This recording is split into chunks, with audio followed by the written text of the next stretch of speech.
El Laureate is often regarded to be one of, if not the greatest detective in all of anime and manga. Even in the end, he was still able to outsmart Light from beyond the land of the living, thanks to his successors near Mello. We've already seen how El performed in the Kira case, a crime that had supernatural elements, so how would he approach solving the monster case? This may seem like a massive downgrade or an outright sweep for El, but that would be underestimating the perpetrator of the case, Johan Libert. El would be dealing with someone who's just as intelligent as Light and arguably more manipulative, as Johan's words have the power to change the entire ideology and goals of countries. For any newcomers, I have covered El vs Johan in the past, but it was more so comparing each other's feats and abilities, whereas in this matchup I'll be focusing more on the case aspect, scaling the case's complexity than seeing if El can solve it, as this was made in 2022 and it was less scaling and more hypothetical. To be as fair as possible to both sides, rather than put Johan in the verse of Death Note, which is far more modern than his own since we don't really know how Johan would do in a modern world, we'll place El in the monster verse. He will be replacing Heinrich Lunge, and for the sake of the video, you can say that El has the same amount of influence as he does in his own verse, which will allow him to have more creative control over how the case goes. The win condition for El is obviously apprehend Johan with solid proof and have him convicted under the eyes of the law, whereas Johan's win con is just to avoid being convicted, but if it comes down to it, killing El is also valid as a win condition. It may seem unfair to only give this to Johan, but it's made clear in Death Note that El would consider it a loss if Light, or in this case Johan, died. As in the Change the World novel, Light himself to prevent El from solving the Kira case. And even in the original anime, El's successors consider the game being a game of evidence. Same way El could never prove Light was Kira because there was no evidence, even if he knew Light was Kira. With all that being said, let's get into the video, starting off with what makes the monster case so hard to solve, and honestly, the monster case has the most misconceptions I've ever seen on the internet. So let's go over why this is actually hard to solve.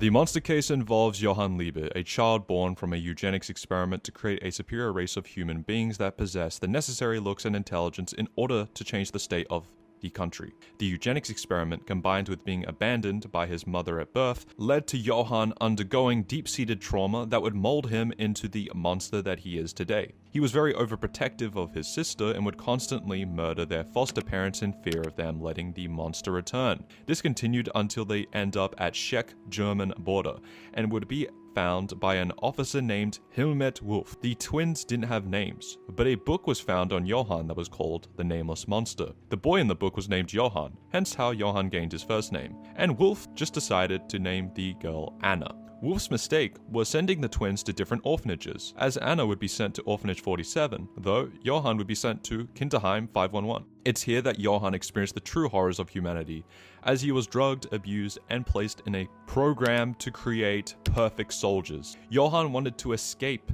as not only were his memories of Anna fading, but even his own sense of self. He had gobbled up so many names to the point where he had no idea who he truly was. The only thing holding Johan back was the drugs administered to him, which put him to sleep and made him forget.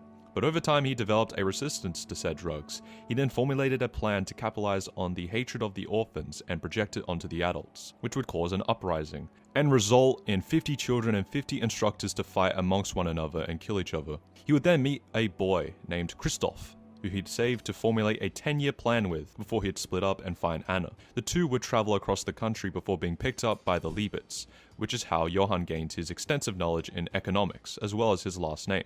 While this family truly loved him, they made the mistake of letting the monster into their home. And that wasn't Johan, that was none other than Franz Bonaparte, the creator of the eugenics experiment. The twins appeared on TV with their surrogate parents, and Bonaparte was watching. He truly had no malicious intent and wanted to visit the twins to make sure they were truly taken care of. He visited them and left, but Johan was awake. His past trauma never left him, and he assumed the worst. He would take the loaded gun kept in the house and use it to shoot his parents. He'd attempt to hide the evidence as usual, but Anna would be awake. She'd find Johan and what he did, leading him to believe he was beyond forgiveness. He asked Anna to shoot him, which she would do.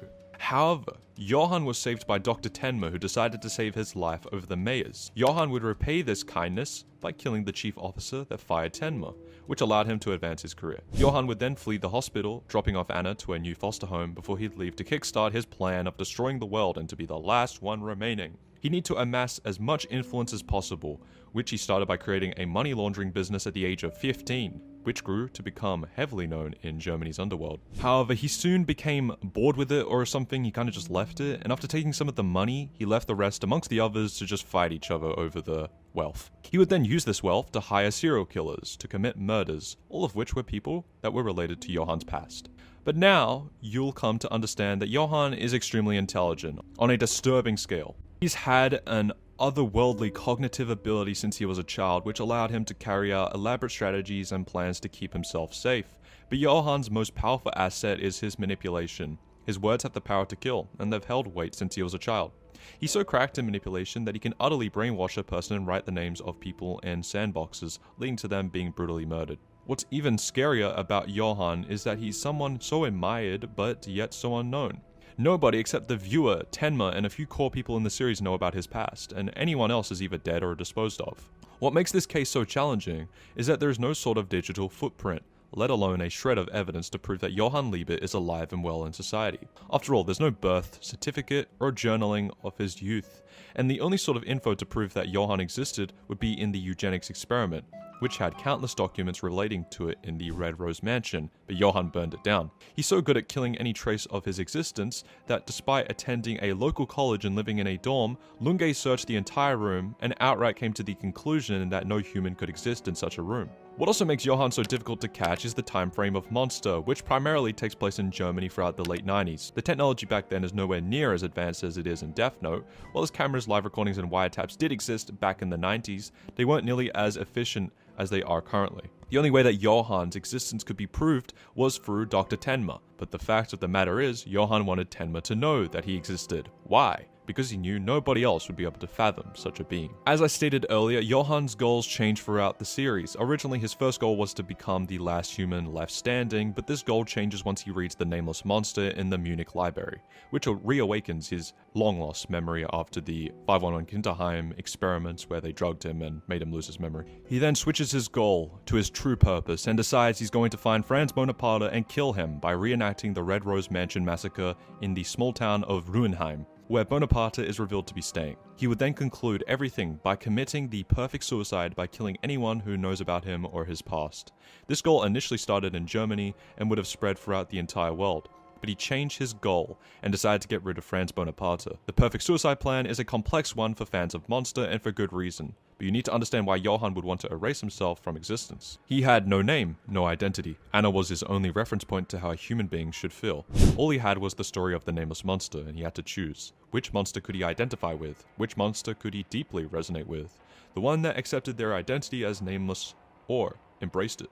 Or the one that wandered aimlessly and searched for his true name, which was tragically a mission doomed to fail since he was nameless after all. His identity is that of a nameless monster. His search and efforts to assimilate a name for himself are useless. In order for that name to exist, to give you a sense of self, happy memories, or at least some sort of memory must be attached to it. Ideally, hearing a person that matters uses it in relation to you. But Johan had none, due to the countless experiments at Kinderheim 511 and the Red Rose Mansion. The perfect suicide is inspired from the final passage of the book. Please remember, Johan always said that he does not exist. He wants to make that true, because that will finally give him an identity. He will truly no longer exist, not physically and not symbolically, through the memories of others. The suicide would complete him. Going into more detail of Johan's manipulation, Johan's understanding of the human mind is on another level, and because of it, he can perfectly assess anyone's psychology, behavior, and motivations. He sees their mind and soul at first glance, allowing him to perfectly predict what people will do and how to manipulate them. He has perfect observational, perceptive, analytical, calculating, tactical, and deductive skills. These allow him to perfectly predict, understand, and control anything, no matter how simple or complex, easily. These skills, along with his charisma, allow him to create convoluted plans and control anyone into doing what he wants easily. Johan leaves such a strong impression on people that he can convince legions to commit murder, play suicide games, or do other monstrous things after just a single encounter. According to Heinrich Lunge, this process involves altering the fulcrum of someone's identity. Much like removing a map's coordinate axis, the more jumbled their lines become without that foundation, the more room Johan has to redraw or redefine their maps in any way he sees fit. When posing as his twin sister Anna, as they do look alike so he can do that, Johan visits Jan Suk's mother, an elderly woman suffering from dementia, and a very advanced one at that, in a mere conversation where he has her look back on her limited memories, while at the same time Johan ensures the woman is in the right emotional state to ensure that what he aims will happen. He manages to draw her out of the mental fog, making her remember so much information to the point where it seemed she was not even affected of dementia anymore, as she was recalling distant particular memories of her past, and managed to identify Grimmer and Tenma upon their previous arrival, also managing to remember who her son Jan is. This displays an insane level of psychological advancement that Johan has grasped. It's not even about the timeline which Johan is in, and his intelligence shows that. No, he's on a different level, literally. His influence is also nothing to gawk at. There were 2 points in the series that he managed to amass massive influence. First was when he was a teenager and created the underground bank that Germany's underworld used for money laundering. The second, when he was following through with his original plan to become the last remaining human. He initially planned to get close to Schuvold and become his successor, and Schuvold was a prominent figure in the European economy. Essentially, Schuvold is one of the richest and most influential men in Europe. So if Johan was able to manipulate him, which he initially did, he would be able to destroy Europe's economy and start a war, which would lead to a doomsday. Johan targets Schuvold to take his money and influence. Johan isn't motivated by greed, he simply just needed Schuvold's money and influence to further his own goals. Johan's charisma, as I stated earlier, is also one of his strongest abilities, as he's able to create loyal, submissive, and downright obedient allies who will murder and commit various atrocities in his name. Overall, his influence spanned throughout all of Germany and would have been global had he followed through with his original plan. So with all this being said, how could L possibly solve the monster case? Well, it's going to be challenging, but it's not impossible. L, like Johan, is also somewhat of a mystery, and also kind of like a non-existent being. He's only known by the higher-ups of the world as the greatest detective, until he makes himself known for Kira. But nobody knows L's real name or past. He was raised in an institution designed to create geniuses, but everything past that is a blank slate. What makes L far superior to Lunge is that whilst he can be obsessed, prideful, and a sore loser, it's not as if he's unwilling to open his mind to a new perspective. Initially, he was practically losing his mind over the Kira case as it just didn't make sense. How could someone kill so many people at once? This went on until he learned Shinigami exist, as well as the Death Note, which allowed him to realize just how Kira worked. L has dealt with the supernatural and overly extremely odd cases before, so a case involving a genius killer with no identity yet a massive amount of influence wouldn't be that unusual for L. With the amount of influence and wealth that L has, figuring out Johan wouldn't be impossible, and if anything, L could expedite the process by looking in the right places, as he himself is someone who's hidden his real identity from the world for all of his life. There's also the fact that L could just psychologically profile Johan with ease, as seeing how he was able to figure out what kind of person Kira was before even meeting Light face to face. While as you could argue it was easier for L because he and Light are 2 sides of the same coin, it's still impressive that L was absolutely certain on what kind of person Kira was, especially considering he's dealt with all sorts of criminals, some incredibly stupid, yet others being somewhat intelligent. But L also has other feats of psychologically profiling many people before, so it's not uncommon. While this Johan is also a genius, he isn't perfect.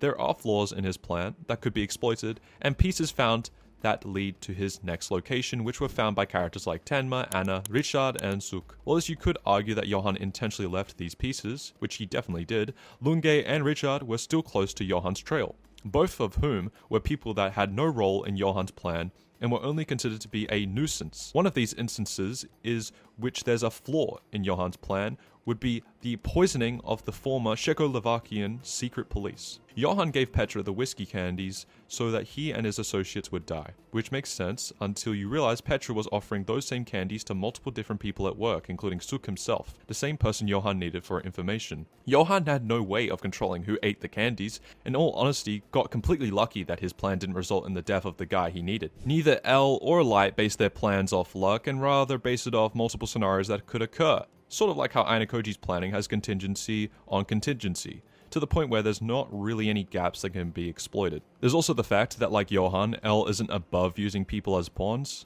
Who's to say he would even have to go to Germany in order to solve the Kira case? With the right connections and people, he could just send people to investigate for him, while as commanding their every move and creating strategies for them to follow, as he did with Naomi Masura during the Los Angeles BB murder case. So, could L solve the monster case? Honestly, yes. It would be a bit difficult, but as I keep saying, it's not impossible. L has none of the weaknesses that Lunge possessed, and is just Lunge on Trembolone. He has taken on the Kira case and was able to single out light amongst the entire population of the world.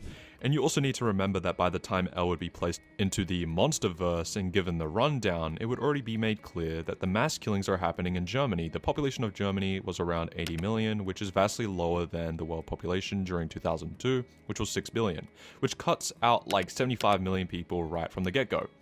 Narrowing the monster case down to Johan is practically child's play in comparison. Also, for those who believe that Johan could somehow convince L to kill himself if the two were to meet or psychologically break him down, that's just not happening. L is a borderline sociopath. Might sound crazy for you to hear. And is so detached, he views himself as an outsider amongst humans. He's so detached like that. Like Johan, he doesn't value his life at all. To him, winning matters more than anything, and he's shown time and time again that he's willing to sacrifice himself if it means solving the puzzle. He has proven time and time again that unlike Light, he is not ruled by his emotions. Using and manipulating others genuinely means nothing to him, even if he feels a semblance of guilt. He's willing to put that aside for the greater good. Johan would attempt to exploit L's mind and use anything at his disposal, but even then, it just wouldn't break L. This is also assuming that Johan is able to find out about L's past, which is slim to none. The only chance of that happening is if Johan somehow brainwashes Watari, but L would be a step ahead of him, and I doubt he'd send his most valuable assistant in blind. So, L is dropped into the Monsterverse, gets informed of Johan, and from there it's up in the air. He does as much research and info gathering as possible, and from here, L can honestly solve the case in whatever way he desires. He could lure Johan in via using Anna, just find Johan directly, and have him brought in after proof is shown. You can name any scenario or way that L decides to do things. My video does point out some scenarios that he could do it. But one thing is for certain, that being L will solve the monster case by any means possible.